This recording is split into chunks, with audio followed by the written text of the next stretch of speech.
Good afternoon, everyone. I'm just going to, we've just opened up the webinar, so we're just going to leave it another minute or so to allow for a few more people to join us.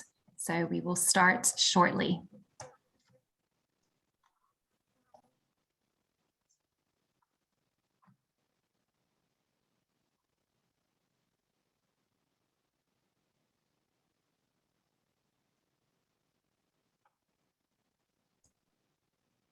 Hi, everyone. I'm just going to leave it another 30 seconds or so.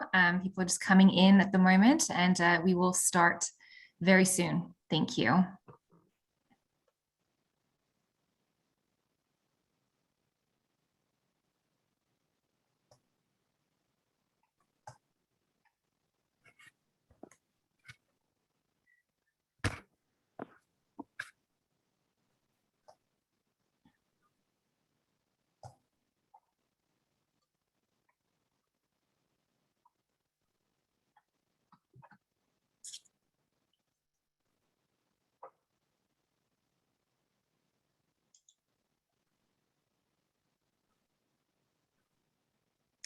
Hi, everyone. I think I might start now because it's sort of 2:01 and we have a lot to get through.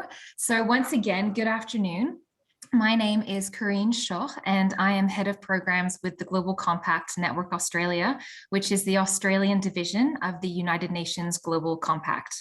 So firstly, welcome to each and every one of you for joining us today. It's great to see so many people dialing in and for attending our event, Building a Net Zero Future, Australian Businesses Taking a Science-Based Climate Action. So before we start, I would like to acknowledge the traditional custodians of country throughout Australia and their connections to land, sea, and community. We pay our deepest respects to their elders past and present, and extend that respect to all Aboriginal and Torres Strait Islander peoples today. Please feel free to highlight what country you are dialing in from in the comments section. So next we have a housekeeping slide, which you should see on your screens now. I have no doubt that you are each very familiar with the Zoom platform, but just as a reminder, this event is being run as a webinar. The GCNA team will be using the chat function, as you can see hopefully on the right side of your screen, to add any links or relevant materials that might crop up throughout the next hour. And of course, as participants, feel free to use that to make any comments as speakers come on. And in terms of the Q&A function, you should be able to see that at the bottom of your screen. Please use that to ask any questions that you might have. And of course, we've got the telephone number. So if you have any technical issues, the GCNA team will be more than happy to help you through that. The event is being recorded. We will share that recording afterwards, and the presentation slides will also be distributed. So please don't feel that you have to furiously write down and take notes. Everything will be shared with you all. So in terms of the event itself, so the genesis of today's event really originates from a conversation that Monica Richter from WWF Australia, who you will hear from later today, and Dr. Robert Hales from Griffith University had back in 2018, I believe, where they were interested in understanding the internal as well as the external dynamics that would enable a company to travel through the science-based target setting process. Now, fast forward to 2020, so last year, and that's when the GCNA became involved. And so now today we have the absolute pleasure of being able to release this publication. And it's Rob who will be speaking to all of you and sharing some of those key findings and that analysis from that research. But before I hand it over to our first speaker, Akil, I just wanted to pause. Because COP26, so the Conference of Parties in Glasgow, is just a few days away. And it's generally regarded as a critical moment in time for the long-term viability of the Paris climate deal.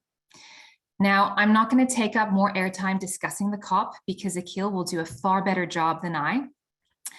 But as I sat thinking about the events over the last year, or last couple of years, but in particular the last 12 months, the volume of what's taking place in this space is absolutely staggering. And so I thought I would share a few that came to mind this morning.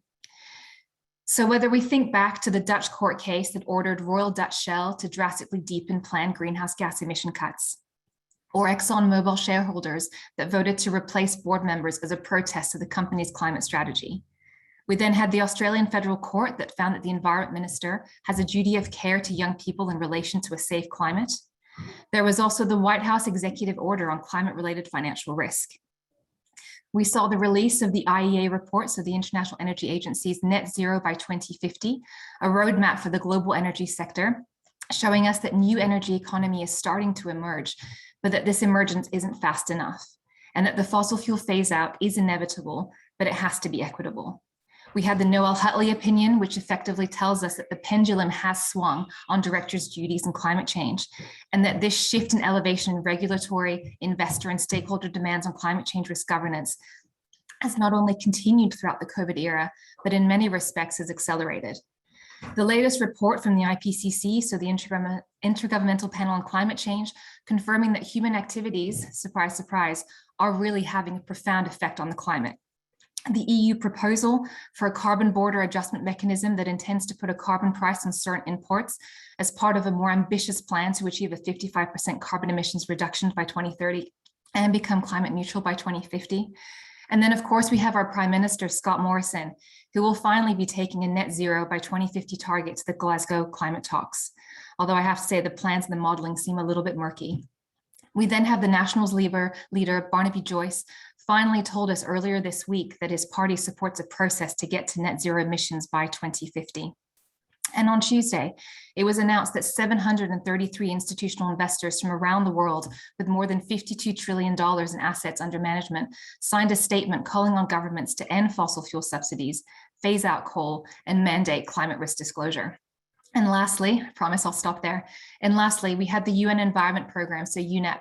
They just released their annual emissions gap assessment report, which effectively calculates the gulf between the emissions set to be released by countries and the level needed to limit temperature rise to 1.5 degrees Celsius. And it found that even with the most up-to-date ambitious country plans from the 120 countries, that we are still on track to hitting 2.7 degrees Celsius, which is yet another massive wake-up call. Although I have to say, at this point on in time, how many more wake-up calls do we actually need? So the list, to be honest, just goes on, and I've really only just brought up a few examples. And I guess that's why I've become so invested in the Science-Based Target Initiative. It's by no means perfect, but it is tangible, it's actionable, and it's measurable. And now we have over 2,000 companies taking action. We really are, despite some of these reports and their findings, I believe, on the cusp of seeing major innovations and shifts, very similar to the kinds that we're seeing at BlueScope, for instance, and the green hydrogen pathways that they are exploring. So on that note of action, I'm going to hand it over to Akil Abram, who is the head of climate diplomacy at the British High Commission in Canberra. He is leading the UK government's climate change and COP26 work in Australia. He previously worked as a senior advisor on political and global issues, including human rights and development. Akil has a background in law and human rights and was an advisor to the president of the Australian Human Rights Commission. So I will hand it over now to Akil to discuss COP26 in greater detail, the associated programs, and the Race to Zero campaign. Over to you.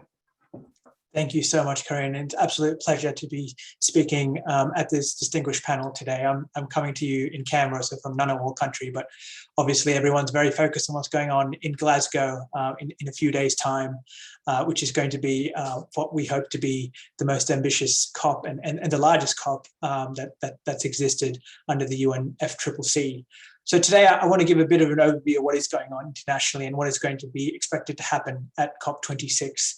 And then I'll sort of get into what this actually means for the business community and I guess global expectations or a global benchmark of what we need from business and companies. Next slide, thanks. But just to frame this, obviously we are going through a pandemic, but we still need to think about climate as the other key long-term global challenge that needs to be addressed at the same time. And we have not taken our eyes off the ball.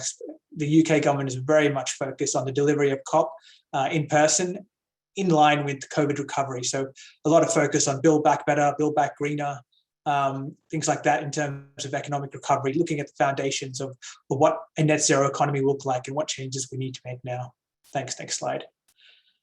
And so for COP itself, we have some very ambitious goals. It's not just about things like the Paris rulebook. So obviously the COP president, UK, will have the role as chair of negotiations, but sitting alongside that, we have custodianship over delivery of the Paris Agreement. So there's the three pillars there: mitigation, adaptation, and finance. And we really need to deliver on all of them.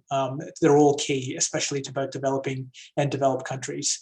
So just going through the individual stuff, obviously mitigation and what we've all been hearing in the media and the news globally, a real big focus on what the targets are that are being set by countries, including that need for net zero by 2050, but also interim targets, because ultimately what we're trying to achieve here is to keep that 1.5 degrees warming within reach. And so when we talk about targets, not just from countries, but also subnationally from business, they really need to have that sort of credible 1.5 aligned interim target and strategy as well.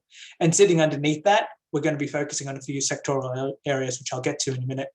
On the adaptation side, very much again in support of the developing world for climate change impacts already happening. We need to build more resilient infrastructure. We need better warning signs in terms of disaster. And we also need the finance that flows from it. So that goes into that third pillar. There is a 100 billion per annum US goal within the Paris Agreement that the developed world have promised developing countries.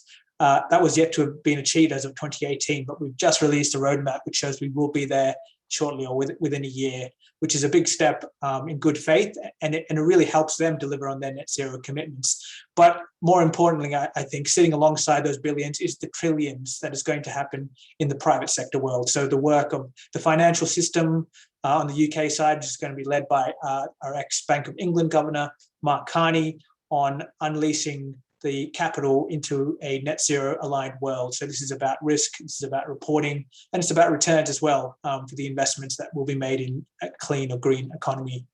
And then finally, we all need to work together. It is not just about the member states or national governments. A lot of innovation, sectoral change, all of that stuff will happen possibly case by case, possibly sector by sector. Some parts of an economy will be more ambitious than others, but we all need to work together to sort of drive change. We know we're not on track for 1.5, let alone not even 2. So we know there's a lot more to be done that will require more than just top-down approach. We also need that ground-up approach as well. Thanks, Sarah. Next slide. And so what do we need by net zero? You'll have seen or heard all of the scientific reports about needing that global halving of emissions by 2030 and then hitting net zero by 2050 at the latest. Just speaking to the UK, we've legislated that target, but we've also got some of the most ambitious interim targets as well, 68% by 2030, also legislated, and 78% by 2035. And there is appreciation that, the global trajectory not only needs to bend, but we need to rapidly decarbonize this decade. And then obviously the harder to abate stuff might take a bit longer, but there are ways through in this decade as well. And so we are highlighting 3 key sectors. Next slide, please. Thanks. And so at COP, we will be focusing on nature. This is both sort of deforestation and agriculture and land use, on energy, no surprise there, and on transport, and even on industry as well in terms of driving innovation. But we think these 3 sectors are the big ones for this decade. And so for those businesses operating or have supply chains relevant to those sectors, I'll cut into that into a second about what this means. But essentially, in the energy sector, we need to rapidly decarbonize, ideally phasing out unabated coal power as soon as possible. The UK has set objectives around 2030 for OECD countries, or 2030s, and 2040 for the rest of the world. And obviously that comes with the need for rapid deployment of renewables and the supporting of the grid around that. On the transport side, we're really focused on that car market. I want to phase out the sale of new combustion engine cars and vans and utes, ideally in the mid-2030s for major markets, which, that's probably what's needed to get to net zero by 2050. But we're also focusing on things like car manufacturers and their targets, along with the demand side of new fleet operators. And on the nature side, we're working a lot with commodity-based economies in rainforest areas, particularly things like Brazil and Indonesia, to ensure we have more sustainable agriculture and sustainable land use. So a combination of those things, and we just go to the next slide, is part of the drive of what we will see at COP. So at the beginning, there will be that leaders element. There's 130 government leaders going to be there, talking to their targets, talking to how they will adapt and finance. And then we'll get into the details of how we're doing this on a sector basis, on a topic basis, and also incorporating all of society. You'll see elements there on youth and public environment, on gender, and on cities and regions as well, noting that there's roles for all parts of society on all sectors. So we just go to the next slide. What does that mean for the business sector? So there's one fundamental ask. I mean, there's a few, but it is ideally to join the UN accredited Race to Zero campaign. So just as we're asking countries to do things, we are asking business to sign up to net zero by 2050 at the latest, but also to commit to setting an interim credible 1.5 aligned target. Science-based targets is a great way to do that, and to work on that strategy to get there as well. We don't need to work everything out right now. We do need to make that commitment, that pledge, and then a good faith decision to work towards that, regardless of where you might be on that decarbonisation story. And I was just updating the numbers on the right here. I think the last time I gave this presentation, I think it was half the number of businesses. So that was just a month or two ago. So things are really ramping up on Race to Zero, particularly in the business and investor side. And on the investor side, this does include banks, insurers, asset managers, asset owners as well. We're really looking at that financial sector to see where all the money is flowing. So businesses that commit to Race to Zero will also have that sort of credible non-greenwashing target and strategy that we can show shareholders and stakeholders. The next slide, thanks, Sarah. And so alongside joining Race to Zero, what are the other things all companies should expect from COP26? So aligning with some of the sectoral expectations that we will see in the next couple of weeks, a big focus on disclosure, climate risk disclosure, and ideally voluntarily reporting aligned with the Task Force for Climate-Related Financial Disclosure. For those operating in, say, New Zealand or the UK anyway, will be forced to do this, and other jurisdictions to come. On the sectoral path, procurement obviously is the most well-known one. Whether you can get to 100% or not, we do want to phase out or decarbonize power use. And similarly in transport, whether you can electrify your fleets ideally by 2030 and invest in the enabling infrastructure to do so. And then it's sort of on the nature side as well, looking at supply chains, whether companies are using commodities that are driving tropical deforestation, and making sure any offsets that might be used for current climate neutral kind of targets and pledges are credible, which is really important. So those are the asks that we have of business, and sitting above that, a lot aimed at countries, a lot aimed at regions, universities, and really think that ground up and top down will help deliver this, which is trending in a good direction in terms of things like net zero commitments and things like renewables targets, but not trending quick enough. So that's the role that we as COP president want to see in the next couple of weeks, and we hope businesses can play that role. I'll just leave it there. So back to you, Corinne. Thank you, Akhil. I know that you are very, very busy at the moment. So thank you again for taking that time. And it's funny, I'm always fascinated when we start breaking it down and looking at adaptation, for instance, which I have to say, having moved from development to business, adaptation is the one thing that I just don't hear discussed at the level that it needs to be. So I'm really interested to see what the outcomes are of this COP. I'm also just fascinated generally by the COPs and the machinery that sits behind them. I was fortunate enough to attend a number of COPs when I worked in London a couple of years ago. And one of the first ones that I attended was actually in Copenhagen back in 2009. And I was fortunate enough to meet the late Wangari Maathai. So she was a Nobel Peace Prize laureate. She was an environmental, social, political activist, the founder of the Green Belt movement. And I could probably find more articulate words to describe her, but she was just generally a badass. She was incredible. And I was reminded of one of her speeches where she said, "Today we are faced with a challenge that calls for a shift in our thinking so that humanity stops threatening its life support system." Those words still very much hold true today, maybe even more so. And we still need a shift in the way that we operate and in the way that we think. And as Akhil showed right at the beginning of his presentation with a quote from Boris Johnson, who talks about the opportunity that we have to build a fair and greener economy. But to build a fair economy that leaves no one behind, we can't do that without making huge shifts. So we don't have all the solutions and the technologies in play. And Akhil made reference to this. We don't need to know everything either. And when you look at BlueScope, for instance, it's clear that the technology required to scale up isn't yet there. But that isn't reason enough to not set the targets, so that to set the science-based targets. And that's, I think, where the initiative becomes so interesting, because the companies that have gone down this pathway, the early adopters, didn't have the answers, but that didn't stop them, because as Wangari Maathai said, we need to shift our thinking. And when you set targets, it kind of forces your hand, because you invariably have to think outside the box to get to those solutions. So next, I would like to introduce Dr. Robert Hales, who is the director at the Griffith Center for Sustainable Enterprise with Griffith University.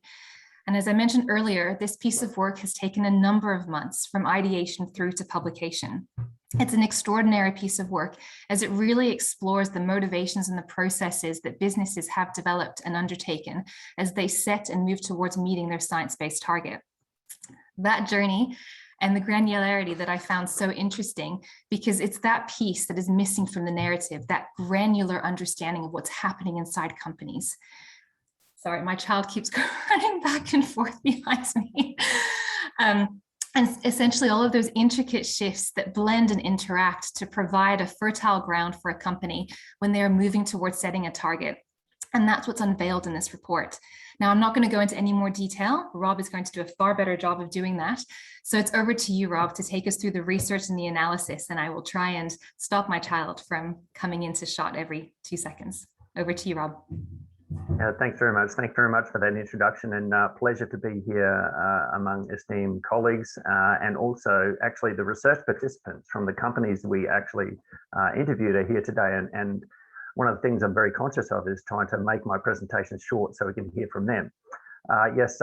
Griffith University is very interested in climate change. We have a number of research streams in this. The Climate Action Beacon is one of those, and we're trying to bring teams of experts and partners across the academic and industry divide to look at real world solutions. And I think one of the significant things about this report is it signifies the change that we need or the change that's actually happening that in research that is shifting from the why to the how to. So now that we have set targets, even though we actually had set those targets back in 2015 in Australia, we can actually move on to the discussion about how to, and I think this research is very timely for that. Previously, we did some work in climate change adaptation, the business case for that at Griffith University, and we published that. But we really wanted to know what was happening in the mitigation space. So the conversation with Monica some time ago at some events has led to us interviewing a number of people here who have signed up, the companies that have signed up for science-based targets. We did a survey of 15 companies and their sustainability managers. And if we could go to the next slide. We actually did some interviews to try and find out a little bit more deeply into the reasons why they adopted a science-based target. We had a number of organisations wanting to come public and talking about the reasons for adopting a science-based target. Now, all of these reasons here that we put up on the slide here are sort of not nuanced to each particular sector. There's sector guidance on science-based targets across the range of sectors that we have. So this is like a larger suite of reasons. And there's two things I'd like to draw attention to with this. And that is firstly, the SBT methodology kept coming up as something critical as a reason. I was talking to a colleague even this morning, and they were saying that there are so many ways in which we can take action on climate change, but having a practice and a standard that actually addresses the urgency that is needed at the moment, and having a valid methodology to get us to net zero emissions and a responsible organisational approach was something that sustainability managers kept coming back to, which is really important. The other thing that was important in this reason side of things is that, or a reflection on it, was more about business improvement. We noticed that science-based targets was a transformative process, and the sustainability managers knew this, and they often said with a smile on their face that the organisational changes needed to meet those standards had significant implications on the business practice, and that upper management, and this is where they started to smile, may not have fully grasped the full implication of adopting a science-based target. But then it was up to the sustainability managers and the other management individuals in the organisation to ensure that process of adoption was as smooth as possible. The other thing you might notice about what's not in those list of reasons there is the cost benefit analysis. Of course, a business case has a cost benefit analysis, and it's sort of assumed that there is going to be benefits. I think that's what was a finding as well. But there were two areas that were interesting in terms of the costs and that cost discussion, and that happened at the board level. And the boards often ask, what were the opportunity costs? I mean, if we do this, what is that going to mean for not doing something else? And then there were the commitment costs. I mean, if we are, they question if we are going to adopt a particular target, science-based target, can we really commit to it? So there were deep conversations with the sustainability manager and also the boards and upper management about this. And that was quite significant in terms of thinking about how those reasons played out. Now, being conscious of time, and we have the report actually published now so people can read. If we go to the next slide, please. We developed a few ways of trying to understand these processes, and we have that in the report. This is one of the diagrams we tried to understand what are the influences on developing a business case for science-based targets. And the sustainability manager is key. There are only a few instances where the case for science-based targets came from the top down. I think there's only one, and Monica can jump in later and correct me, but I think there's only one where it was really board driven. The rest were more or less driven from underneath the sustainability manager. So they're quite important in how the business case is developed. I'll get on to the key takeaways, which are on the right-hand side, but I'd just like to touch on the internal supporting actions. The external influences, I'm sure anyone in this area of work can look at those and understand them quite well, and it's quite well documented. But what's not documented so well are the internal supporting actions that the sustainability managers need to do.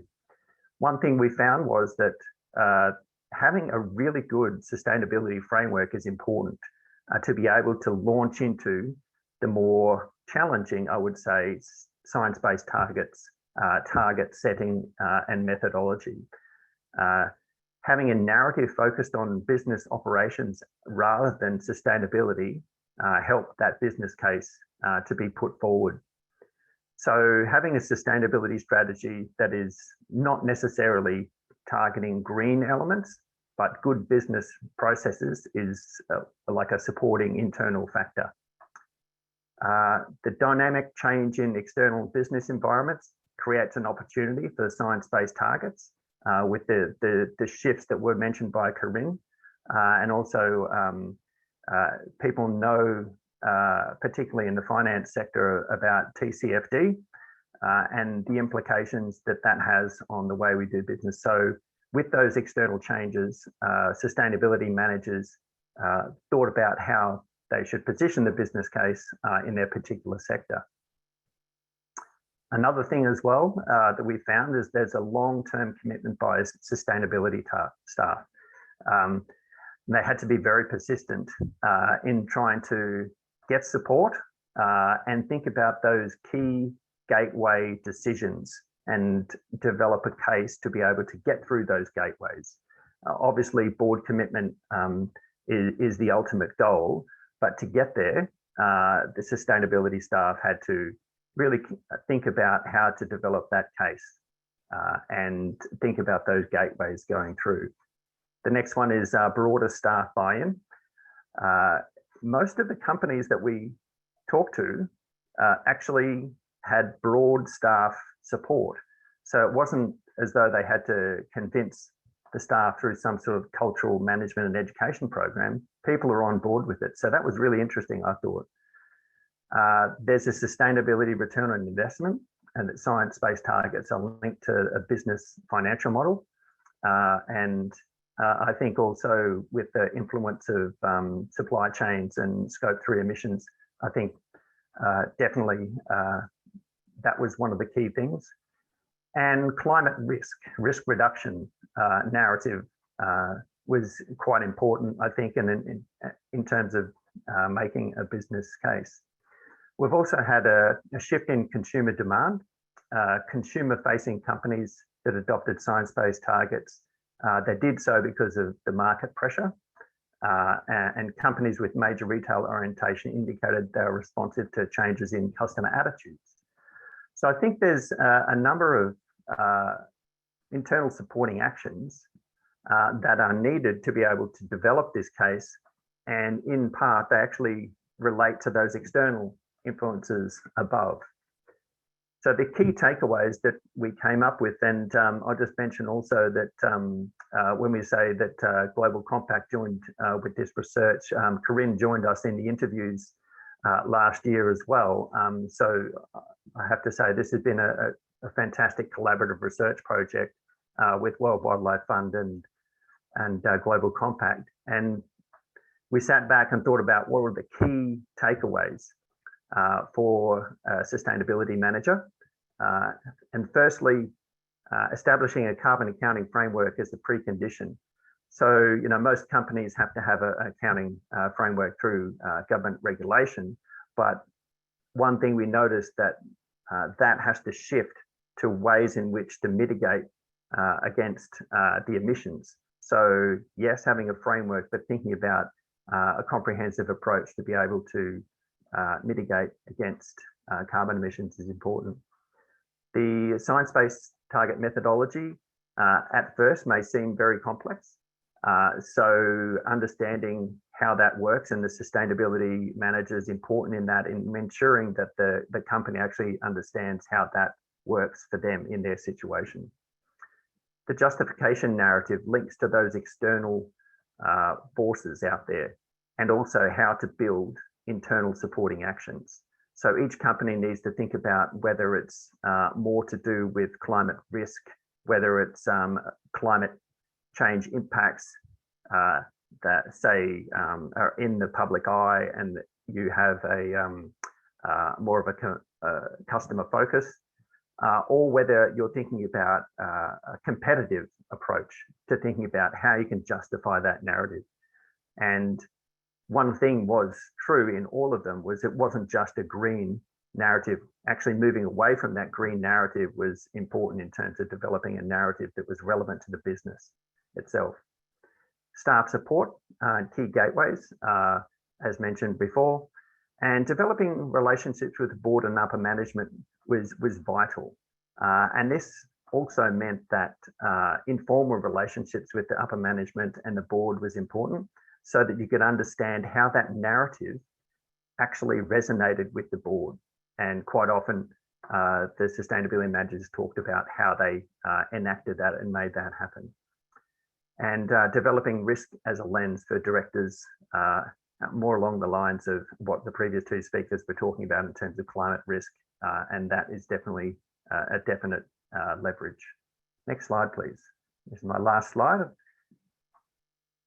I'd like to just finish with thanking the participants in the study.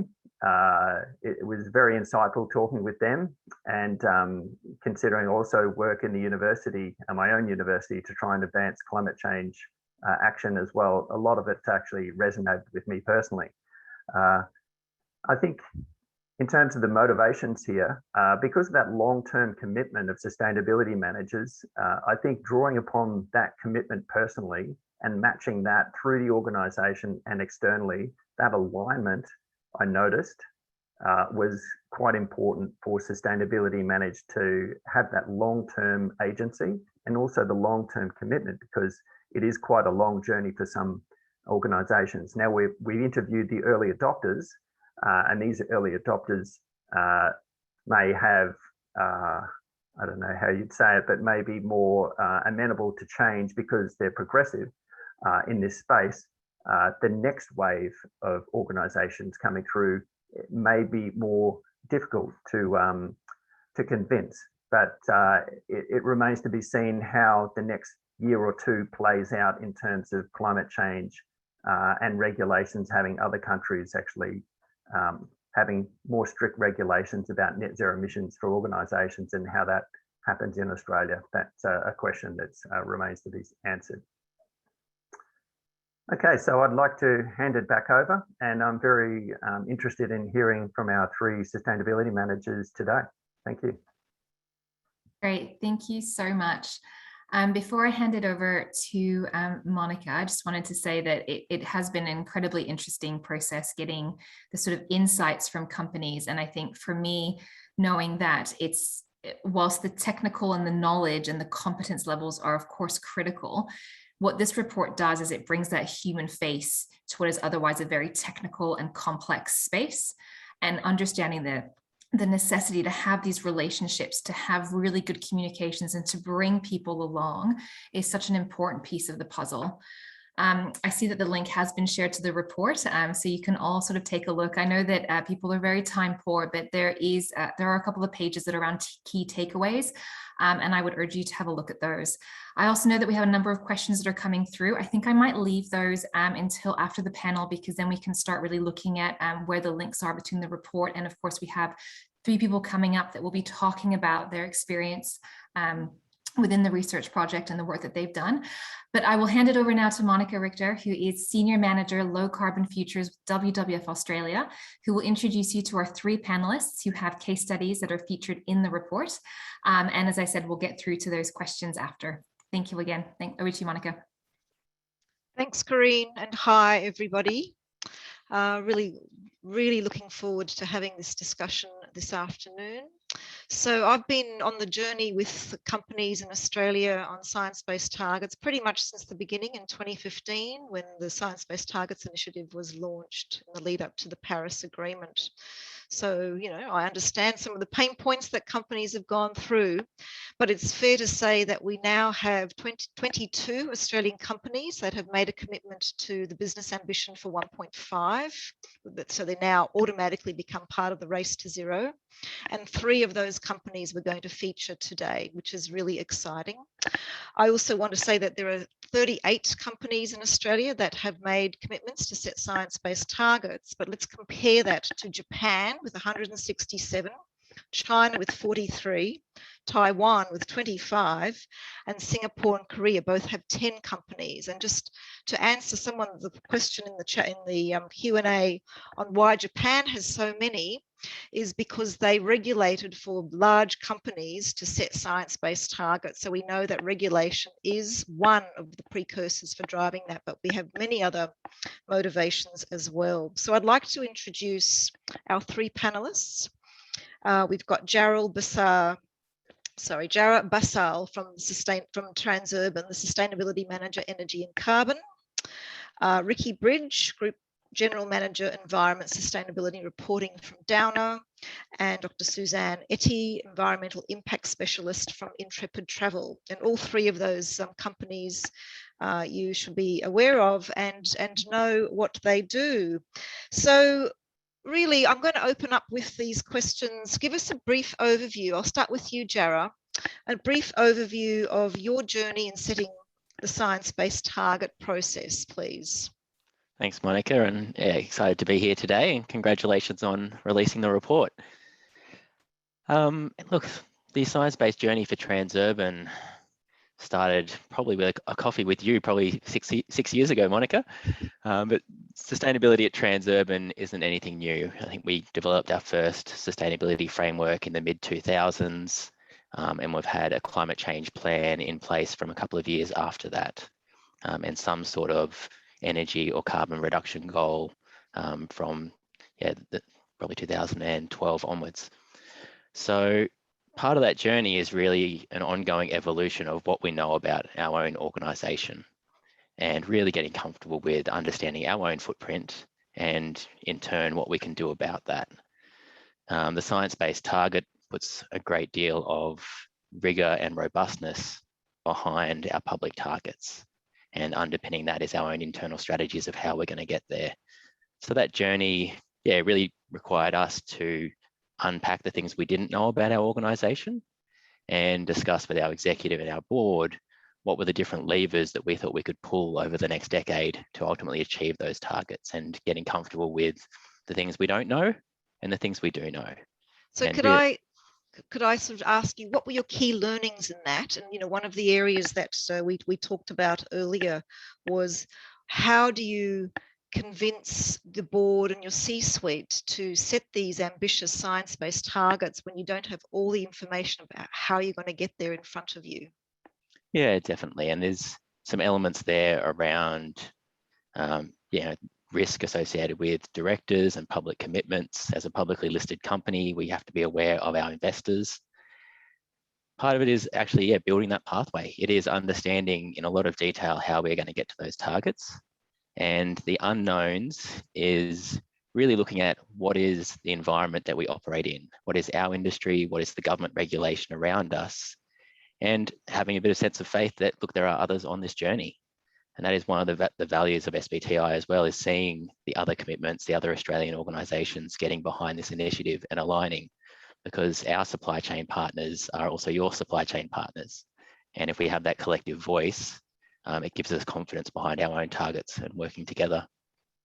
Thank you, Jara. So I'm going to turn now to Suzanne. So Suzanne, you're the largest global leisure company, and I'd be really interested to hear what has been your company's motivation to be setting these targets, and also what key learnings you've had out of this journey with the company. You're on mute, Suzanne. Thank you very much, Monica. So I just wanted really to kind of lay out briefly our own climate journey in the context of the science-based targets. So Intrepid actually has been carbon neutral business since 2010. And then in 2018, we became the world's largest travel business to be a B Corp. And that really means that we are kind of meeting the highest standards of verified social, but also environmental performance, public transparency, and legal accountability to balance profit and purpose. And we're certainly in the tourism sector seeing now more companies committing to carbon neutrality, and that's great. But we also realize that carbon neutral is actually no longer enough, especially around the fact that we know today we would be actually lying to ourselves if we were just to continue as though being carbon neutral is actually enough for the travel industry. So in January 2020, so basically just before the pandemic stopped our industry, we declared a climate emergency, and that was done with Tourism Declares, which is a global collective of tourism businesses, organizations, and individuals who have pledged urgent action on climate change. And part of our climate emergency is actually a 7-point commitment plan, and that includes the continual measurement of our emissions to go 100% renewable, but most importantly, in the context of today's conversation, was setting an ambitious emission reduction target in line with 1.5 degree future. Yeah, and then last year in October, we became the first global tour operator with a verified science-based target. And that really kind of is now our next phase of our ongoing carbon journey, and is providing us with these clear targets to hold us accountable. So just a follow-up question there on your, one of the hard areas for companies setting their science-based target is around their value chain emissions and working with your suppliers. I'd be really interested to hear how you're going about doing that as you set that ambitious target, particularly as a number of those suppliers are your SMEs, your small to medium organizations, please. No, you're touching on a very important topic. Now, I think in that context, it's important, as I mentioned, we have been already carbon neutral since 2010 and are certified carbon neutral by Climate Active since 2018. And as part of being carbon neutral, we already had a very comprehensive carbon accounting framework in place. And that was really working very closely with Endeavour Environmental, with a fellow B Corp, who actually also supported us on our science-based target journey. But obviously, we also had to go beyond and above for the science-based target. And that was really around reviewing our Scope 3 emissions and account in more depth for our value chain emissions. So we certainly did then the employee commuting aspect, and we are a global business with 23 plus DMCs and sales offices, but it was also looking into the purchase services and goods like marketing, IT expenses, and around those use of sold products. So we definitely had to dive deeper into our Scope 3 emissions.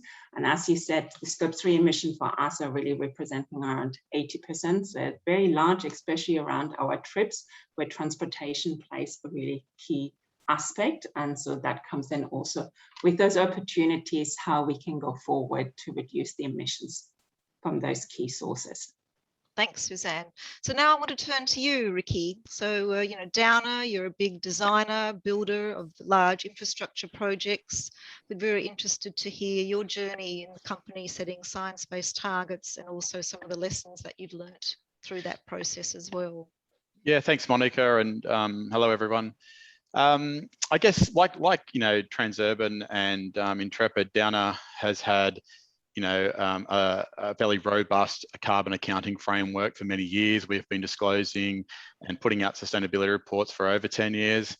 So very mature in that space, especially looking at our Scope 1 and 2 emissions. I think, you know, it's been for around the same amount of time, greenhouse gas emission reductions and decarbonisation has been linked to senior executive short-term incentives. So we've had these built-in structures and these governance processes for some time now. I guess Downer as an integrated service provider and probably one of the largest and most diversified in Australia and New Zealand. And with that diversification, Downer was doing everything from contract mining services into rare earth minerals and thermal coal, across to the acquisition of the Spotless business, where we're doing, facility management and catering and security and more of what we call the soft services. So, you've got the full breadth of the spectrum there. And I guess one of the turning points was back in early 2014 and 15, and Downer was a preferred contractor for the Carmichael Adani mine. And at the time, I don't think the organisation fully understood, the shift in sentiments from investors and activists and just the whole, that whole regime. And so that was a real turning point for the organisation. So at the same time, or around in that 2017, that movement was really increasing. And at the same time, obviously the TCFD was released. So we had this, pressure from activists. We had pressure. We had even staff thinking, well, why are we doing this for? Like, what's the strategy behind that? Then came the TCFD. So that was our pivot point. That was where myself and others were engaged, and we're having lots of conversations with the board and the executive team. We're talking through the TCFD. So we commenced the journey with TCFD in 2017, and so the logical progression of that got ourselves to the setting a science-based target. So in 2019, we set our target based on Scope 1 and 2 emissions. We used the SBTI methodology to model that. And then it was in 2021, early this year, that we've signed the commitment letter, and we're in the process of going through the validation. And since then, the organisation has changed its entire strategy. So it's moved, it's exiting mining, it's exiting, what underpins our urban service strategy is the move from high carbon, high capital intense industries to low carbon, low capital intense industries. And through that, we've seen the divestment of the mining business, with the remaining open cut east is currently going through a sale process at the moment. And we've divested the laundries business, which we acquired through the Spotless business. So you can see the fundamental shift in strategy, and setting the science-based target, or having a science-based target, although not validated by SBTI, has, I think given that real top-down approach, which has now given us something to work towards. And I think from an organisation, we're very used to setting year-on-year targets or 3 to 5 year targets, whereas the SBTI has really put the business in that long-term frame of mind and that long-term sustainable thinking of where are we going to be in 2030? Where are we going to be in 2050? What do we need to do to decarbonise? What do we got to do to get there? So it's been a fundamental shift, and there's been some great learnings through that. And I guess, describe what some of those learnings are from your point of view. Yeah, I think initially it was just having the conversations and eventually, because it was change, it was new, I don't think people fully understand what sits in behind the SBTI, but they know what net zero is by 2050. They get the sense of that. So I think a lot of the challenges was just once we got over that initial conversation, it was really having really good engagement, good discussions, working with the board and the executive, and we have a very supportive board and executive when it comes to our decarbonisation SBTI. And as we said, the movement from the financial and capital markets has really driven that. So I think as sustainability managers, we've been that voice of reason within, that's helped to unpack this, explain it, and make it less confronting and become more comfortable as a business with the uncertainties that have already been spoken about the other speakers, about not having all the answers, not having the technology, not having the solutions. But that's the challenge. Let's work towards that. Yes. And there's a question here about, are companies actually realizing some of the reasons why? I mean, are they seeing an increase in market demand? So in comparison to your competitors, are you ahead of the competition? Are you keeping up with the competition? Are you seeing sort of an expectation being put on you around procurement standards and so on? Oh, certainly. There's certainly an expectation, and it's certainly, we realise that, like we supply to Transurban, so we're aligning our targets with our customers' targets. Where we do a lot of work with the government, so state governments and governments in New Zealand, so as well as the federal government with defence. So having a target that aligns with their target opens the door to the conversations on how we're going to work together to decarbonise and how we're going to get there. Likewise, as Jarrah was talking about with our supply chain, so talking to our supply chain, bringing them on the journey is integral to our success, because we have a large supply chain that we rely on to deliver the work that we do for our customers. Fantastic. And I guess a question back to you, Suzanne. So you as a sustainability professional, can you share a little bit about your own internal journey and how, your agency within the organisation, I know that they've been very committed to this, but what you've brought and the skills and experience that you've brought to actually really shape the company's journey through this process? That's a really good question. Yeah, so I'm part of the wider purpose team. And I'm really looking after all climate action work. So I do the reporting, driving performance, and really transitioning the business to a low carbon future. And yeah, I have worked previously in the professional service sector in consultancy, and have a science background, because I know that was asked earlier too, and you answered that question. So I'm a trained biologist, and have focused all my academic career on climate change and the impact, and then moved into the professional world. So when I joined Intrepid, I was definitely drawn to them for the work in the climate space that they have done, and especially the passion and commitment that we see through our chairman and co-founder, Darryl Wade. So also from that aspect, it was very easy to get the buy-in in the organization.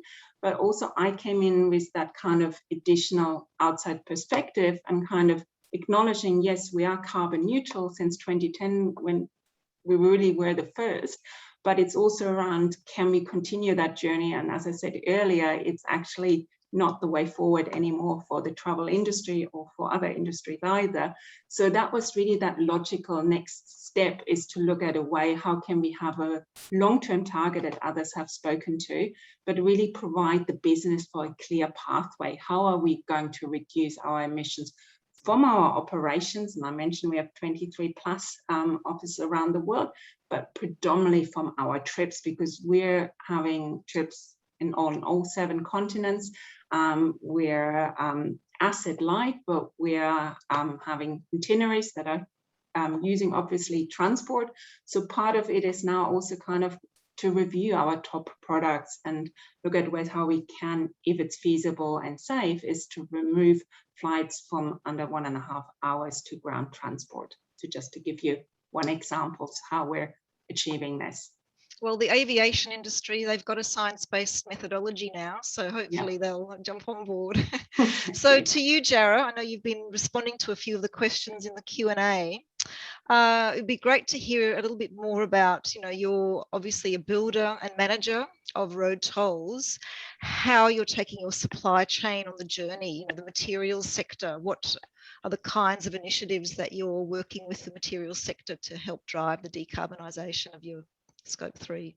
Indeed, and yeah, our Scope 3 targets, we have 2 Scope 3 targets, one around everything we purchase through our goods and services in a given year, and one that specifically focuses on our major projects. And in the major projects, yeah, we engage with some industries that are acknowledged as hard to abate sectors, the cement sector, steel, asphalt.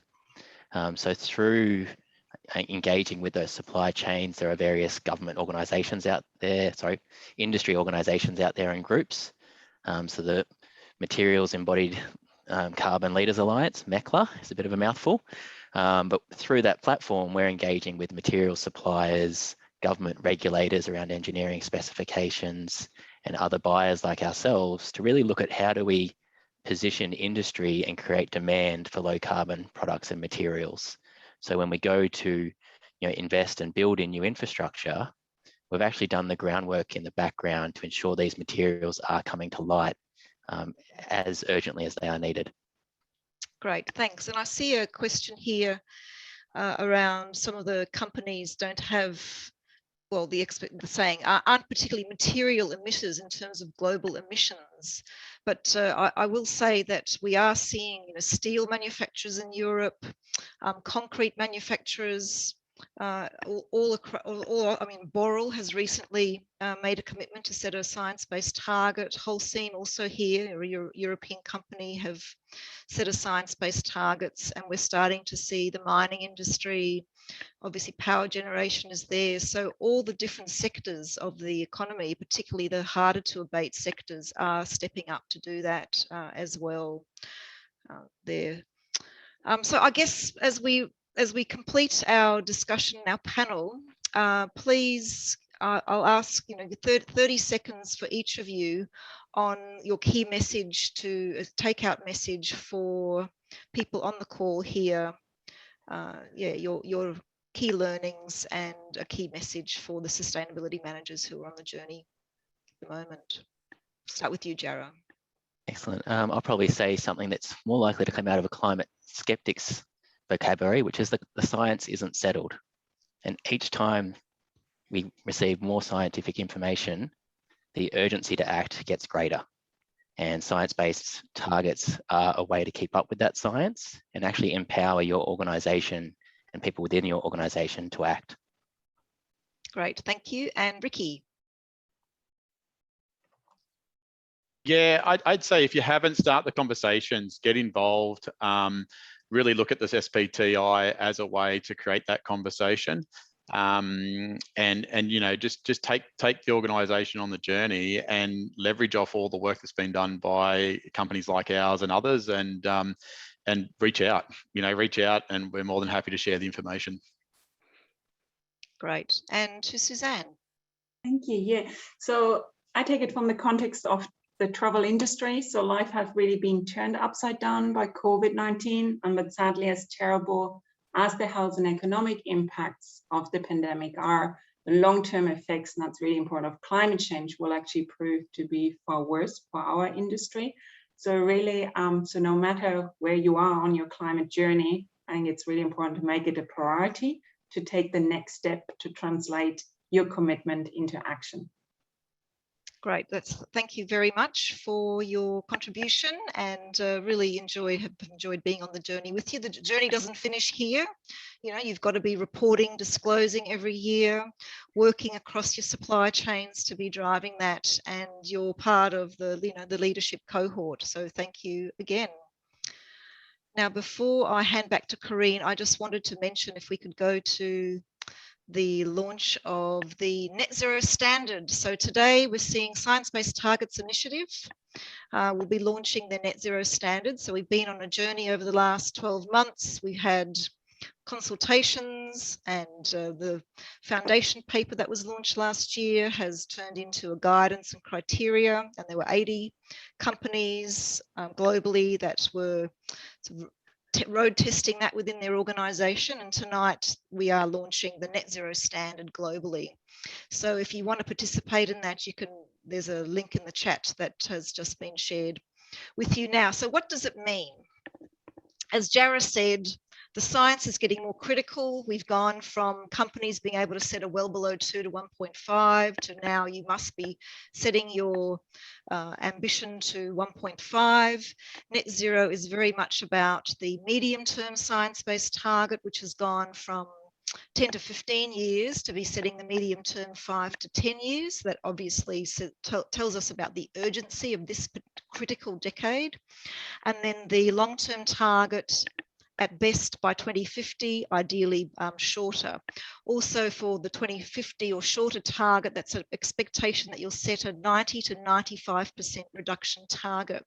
So from the residual emissions that are in the business, you can only offset up to 10% maximum, 5 to 10%. And, you know, that's again very critical. We know there's been a lot of debate about carbon offsets. So just to go through that again, that medium-term and long-term target, the 95% reduction target, but also only up to 10% being able to offset.